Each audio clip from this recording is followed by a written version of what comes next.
টানা ভারী বর্ষণ আর উজানের ঢলে দেশের বিভিন্ন নদ নদীর পানি দ্রুত বাড়ছে।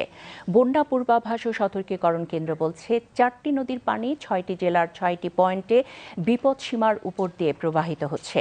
আগামী 24 থেকে 48 ঘন্টায় অন্তত 8টি জেলায় স্বল্প থেকে মাঝারি মাত্রার বন্যার ঝুঁকি রয়েছে। বৃষ্টিপাত কমে গেলে বন্যা পরিস্থিতি স্বাভাবিক হয়ে যাবে জানিয়েছেন বন্যা পূর্বাভাস কেন্দ্র। রিপোর্ট দিনার সুলতানার। টানা বৃষ্টি আর উজান থেকে নেমে আসা পাহাড়ি ঢলে দেশের উত্তর পূর্বাঞ্চল ও দক্ষিণাঞ্চলের বন্যা পরিস্থিতির আশঙ্কাজনক অবনতি হয়েছে।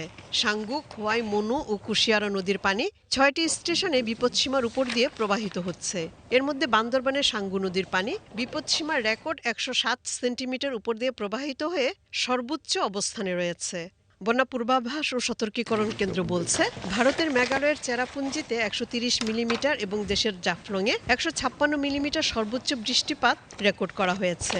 নিম্নচাপ ও সক্রিয় মৌসুমী বায়ুর প্রভাবে দেশের 127টি পর্যবেক্ষণ স্টেশনের মধ্যে 57টিতেই পানি বৃদ্ধি পেয়েছে।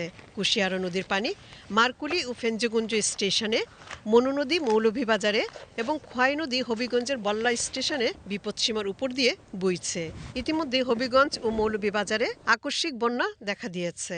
বিগত কয়েকদিনে যে বন্যা পরিস্থিতি লক্ষ্য করেছি মূলত দক্ষিণ পূর্বাঞ্চলীয় পার্বত্য অববাহিকা এবং একই সাথে দেশের উত্তর পূর্বাঞ্চলীয় ত্রিপুরা পাদদেশীয় মৌলভীবাজার এবং হবিগঞ্জ জেলায় তা মূলত আকস্মিক বন্যাপ্রবণ নদীগুলোর পানি স্বল্প সময়ে অতি ভারী বৃষ্টিপাতের ফলে দ্রুত বৃদ্ধি পেয়ে সংঘটিত বন্যা। বিগত 3-4 দিন ধরে ভারী থেকে অতি ভারী বর্ষণের প্রবণতা চলমান আছে। এই কারণে নদ নদীগুলোর পানি পুরোপুরি এখনো বিপদসীমার নিচে নামতে পারেনি।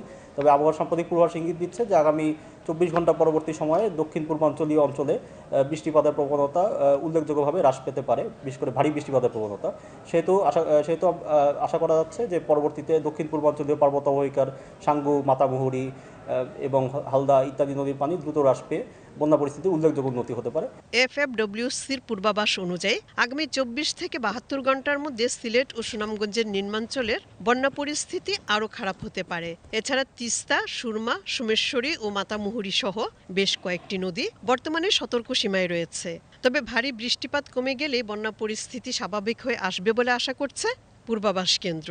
এটা মূলত আকস্মিক বন্যা পরিস্থিতি এবং এটা স্বল্পমেয়াদী হওয়ার সম্ভাবনাই বেশি এবং বৃষ্টিপাত হ্রাস পেলে আগামী 24 ঘন্টা পরবর্তী সময়ে বন্যা পরিস্থিতির দ্রুত উন্নতি পরিলক্ষিত হতে পারে।